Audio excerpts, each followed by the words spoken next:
Tiger ಕೂಡ ಬೆಕ್ಕಿನ ಫ್ಯಾಮಿಲಿನೇ. ಆದ್ರೆ ಕಾಡಲ್ಲಿ ಅದು ಹಸಿ ಮಾಂಸನೇ ತಿಂದು ಬದುಕುತ್ತೆ ಅಂತ ನೀವ್ ಕೇಳಿದ್ರೆ ನಮಸ್ಕಾರ. ಈ ಮಾಹಿತಿ ಎಕ್ಸ್ಕ್ಲೂಸಿವ್ಲಿ ಕ್ಯಾಟ್ ಪೇರೆಂಟ್ಸ್ ಗೆ.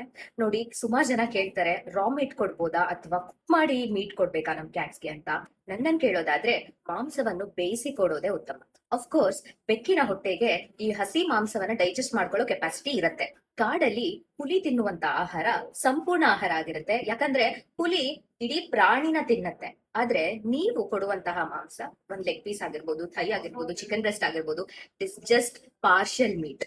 ಕ್ಯಾಟ್ಸ್ ಅಲ್ಲಿ ಕೆಲವೊಂದು ಅಮೈನೋ ಆಸಿಡ್ಸ್ ಮತ್ತೆ ವೈಟಮಿನ್ಸ್ ಸಿಂಥಸಿಸ್ ಆಗಲ್ಲ.